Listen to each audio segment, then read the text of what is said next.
Chapter 6. Prison for the First Time. The day was October the 11th, 1929. The place was Bledsoe County, Tennessee. The early fall morning sun had just peeked its bright and glorious sphere over Walden's Ridge and gleamed down upon the scenic valley below. The Sequatchie River slowly flowed south as it meandered through the gently rolling fields and the farmland. Trees were blowing in the autumn breeze. The lofty peaks of Walden's Ridge on the east cast their shadows over the narrow and fertile Sequatchie Valley below. From high on Walden's Ridge, Church Lester gazed at a picturesque postcard setting of quaint farmhouses tucked between green fields in the valley below. The morning sun glistened off the bright yellow and orange tree leaves on this bright fall day. However, Church did not get caught up in the beauty of the valley. There was work to be done. He needed to go wake his brother Charlie and fire up the 400-gallon copper pot at the Moonshine still. They were due to finish the run of a large batch of white lightning on this beautiful fall day. The Moonshining brothers made their way to the still located on the mountain in the frostbite community of Zealy Branch, above Beatty Cove. They labored most of the day cooking their brew. At the end of the day, and at the end of the run, the two brothers were carrying the whiskey to their 2 cars in 5-gallon jugs. Suddenly, 7 revenuers with shotguns stormed out of the woods. The high number of revenuers was very unusual. Normally, only 2 or 3 made moonshine raids, but a few weeks earlier, a case against Church for transporting whiskey was dismissed over a technicality. This evidently made the revenuers mad because they were determined to bring enough manpower to keep Church and Charlie from escaping this time. The chief revenuer officer in charge of this huge raid was Cain Burdett, whose home was in Dayton. And instead of trying to escape, Church ran for his gun. He evidently wanted to kill the revenuers to prevent the destruction of his still. Church had a streak of stubbornness wider than the Tennessee River, but Charlie realized they were outnumbered, and trying to kill all 7 of the revenuers was a bad idea. Charlie tackled Church, preventing him from gaining access to his gun. Charlie later said that they could have run and gotten away had his brother not wasted valuable time getting to his gun. Church then ran to the revenuer's car, removed the keys, and threw them as far as he could. And then he ran matches in the ignition switch in the keyhole. He next grabbed a tire tool and started breaking the whiskey jugs to destroy the evidence. Charlie yelled, "Church, don't do that. Let's just go with these boys like nice guys would." They handcuffed Church before he could break all the containers. At their trial, Church was sentenced to 18 months in a federal prison. Charlie served only a few months in the local jail in Pikeville. Church's attempt to fight the revenuers cost him the larger sentence.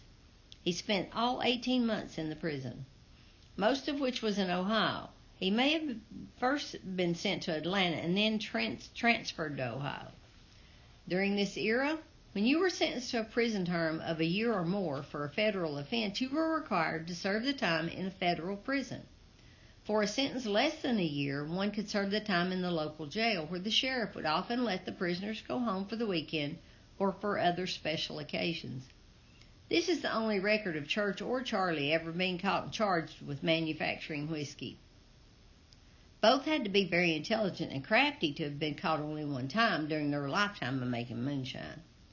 When Church was in prison in Ohio, he befriended the guards and the prison staff. He had a way of being nice to all law enforcement officials and prison guards. Church could talk the bark off a tree. There were workshops in the prison where Church made nice pocket knives and leather goods. He gave some to the prison guards and other personnel and also sold many of the items he made. Church was made a prison trustee. For example, Church told of going on rabbit hunts with the guards. He seemed to have enjoyed prison life. When he came home from prison, he was said to have been a very happy person. Tom Stewart and Bob Corder were rumored to have turned Church and Charlie into the revenuers and given them the location of the still that was raided in 1929. Church found out in the days after he was released from prison. Tom came to his home to buy whiskey. Tom was known to have been a heavy drinker, sometimes staying drunk for weeks. Charlie's close friend Pete Rice was there at the time.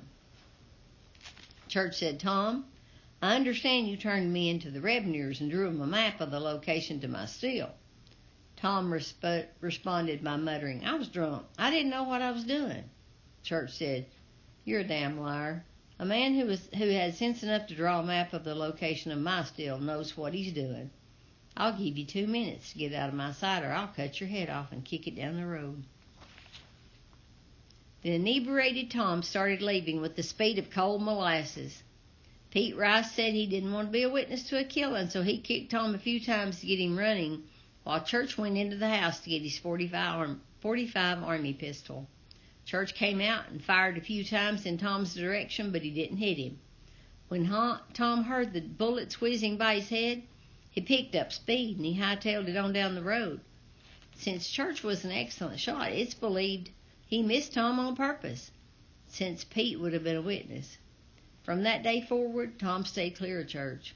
When Church died several years later, Tom Stewart was greatly relieved. Pete Rice said Church was a real good fellow, but you didn't want to get into his business. Bob Corder, the other man who told the revenuers about Church's still, had killed Church's first cousin, Walter Hancock, 14 months prior to the raid on Church's still. In June 1929, Corder was convicted and given 2 to 7 years in the state pen at Brushy Mountain.